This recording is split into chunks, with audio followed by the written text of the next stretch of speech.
നിയമസഭാ സമ്മേളനം ഇന്ന് രണ്ടാം ദിവസമാണ്.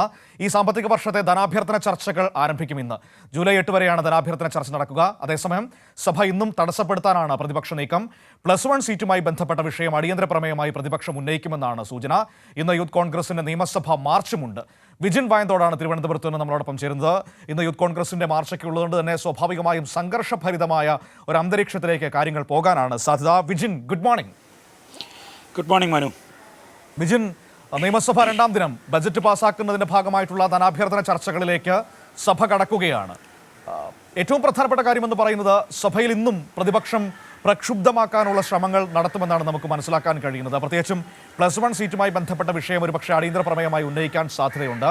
മറുവശത്ത് യൂത്ത് കോൺഗ്രസിന്റെ മാർച്ച് അടക്കമുള്ള കാര്യങ്ങൾ പ്ലാൻ ചെയ്തിട്ടുമുണ്ട്.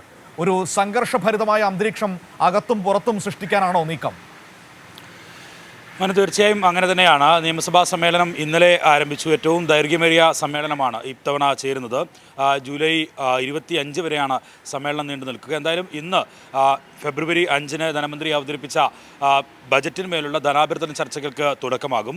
അതാണ് ഏകദേശം ജൂലൈ 8 വരെ നീണ്ടു നിൽക്കുക. എന്തായാലും ഇന്നലെ തന്നെ സഭ ആദ്യമായി സമ്മേളിച്ച ദിവസം തന്നെ ചില ബില്ലുകൾ, ഈ പഞ്ചായത്തി രാജ് മുനിസിപ്പൽ ബില്ലുകൾ ഒക്കെ അവതരിപ്പിച്ചിരുന്നു. ഇതുമായി ബന്ധപ്പെട്ട തർക്കങ്ങളും സംഘർഷങ്ങളും ഉണ്ടായിരുന്നു. ഇന്നലെ അടിയന്തര പ്രമേയമായി UDF ഉയർത്തിക്കൊണ്ടുവന്നത് ഈ ബാർ വിഷയവുമായി ബന്ധപ്പെട്ട, അതിൽ ഇടുക്കിയിലെ ഒരു ബാർ മുതലാളി നടത്തിയ ഓഡിയോ സംഭാഷണവുമായി ബന്ധപ്പെട്ട വിഷയമായിരുന്നു നിയമസഭയിൽ ഇന്നലെ അടിയന്തര പ്രമേയമായി ഉന്നയിച്ചത്. അതിനുശേഷം അതിൽ കൃത്യമായ മറുപടി മന്ത്രി MP രാജേഷ് തന്നെ നൽകുന്ന ഒരു സാഹചര്യം ഉണ്ടാവുകയും അതിൽ തൃപ്തരല്ലാതെ ബഹളം വയ്ക്കുകയും സ്പീക്കറുടെ ചെയറിന് മുന്നിലേക്ക് എത്തി പ്രതിഷേധിക്കുന്ന കാഴ്ചയൊക്കെ കണ്ടു. എന്തായാലും ഇന്നും ആ രീതിയിൽ തന്നെയുള്ള പ്രതിഷേധം ഉയർത്തിക്കൊണ്ടുവരും എന്നാണ് പ്രതിപക്ഷം വ്യക്തമാക്കുന്നത്.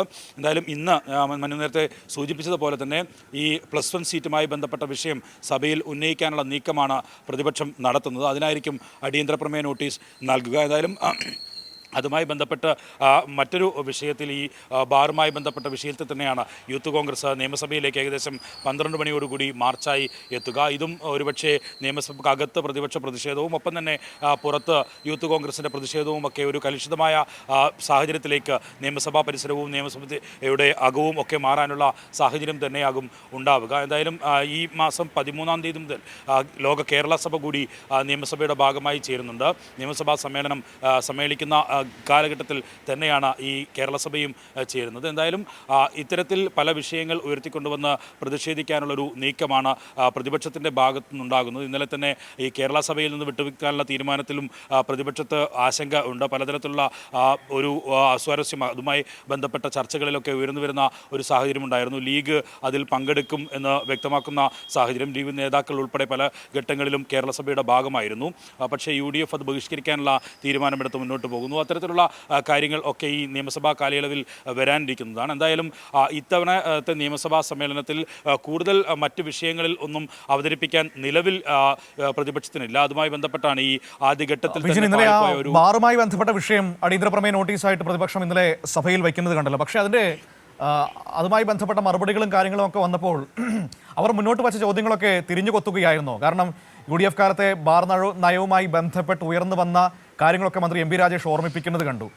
അതായത് 52 ഡ്രൈ ഡേ പിൻവലിച്ചത്, 1 വർഷം 3 മദ്യനയം കൊണ്ടുവന്നത് അടക്കമുള്ള കാര്യങ്ങൾ.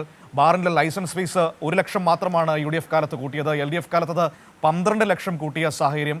മദ്യത്തിൽ നിന്നുള്ള വരുമാനം LDF കാലത്തെയും UDF കാലത്തെയും താരതമ്യം ചെയ്തുകൊണ്ട് LDF കാലത്ത് കുറയുന്നു എന്നതടക്കമുള്ള കണക്കുകളടക്കം MP രാജേഷ് ഇന്നലെ പറയുന്നത് കണ്ടു. യഥാർത്ഥത്തിൽ പ്രതിപക്ഷം ഉദ്ദേശിച്ചതിൽ നിന്ന് നേരെ വിപരീതമാണോ ഇന്നലെ സഭയിൽ സംഭവിച്ചത്? തീർച്ചയായും അതുപോലെ തന്നെയാണ്. ഇന്നലെ ഈ അടിയന്തര പ്രമേയം റോജിയം ജോൺ MLA ആണ് ഉന്നയിച്ചത്. അതിൽ ആദ്യഘട്ടത്തിൽ തന്നെ വ്യക്തമാക്കിയത് ഇത്തരത്തിൽ ഒരു വോയിസ് സന്ദേശം, ഓഡിയോ സന്ദേശവുമായി ബന്ധപ്പെട്ട വിഷയം ഉയർത്തിക്കാട്ടിയായിരുന്നു വലിയ തരത്തിലുള്ള പ്രതിഷേധം ഉയർത്താനൊരു നീക്കം അടിയന്തര പ്രമേയ നോട്ടീസ് അവതരണത്തിൽ തന്നെ ഉണ്ടായിരുന്നത്. പക്ഷേ അതിന് മന്ത്രി MP രാജേഷ് മറുപടി പറഞ്ഞതോടുകൂടി ആ വിഷയം തന്നെ പാളിപ്പോകുന്ന ഒരു നിലയിലേക്ക് കാര്യങ്ങളെത്തി. കാരണം VD സതീശൻ്റെ കഴിഞ്ഞ കാലങ്ങളിലെ നിലപാട് ഉൾപ്പെടെ ഉയർത്തിക്കാട്ടുകയും ഒപ്പം തന്നെ ഇവർ പ്രധാന വിഷയമായി ഉന്നയിച്ച ഈ അഴിമതി ആരോപണത്തിലെ പ്രധാനമായി ഉന്നയിക്കുന്ന ഒരു കാര്യം ഡ്രൈ ഡേ നീക്കി കൊടുക്കും എന്നുള്ളതാണ്.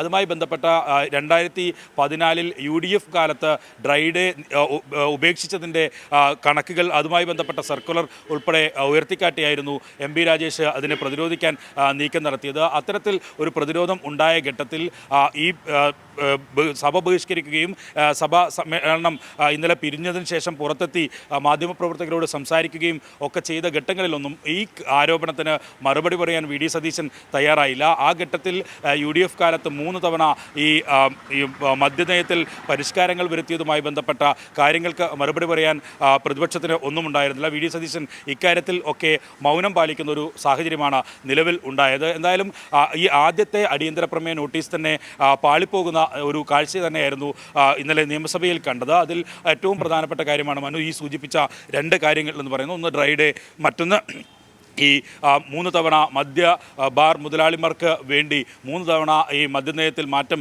UDF സർക്കാരിൻ്റെ കാലത്ത് കൊണ്ടുവന്നു എന്നുള്ള കാര്യം.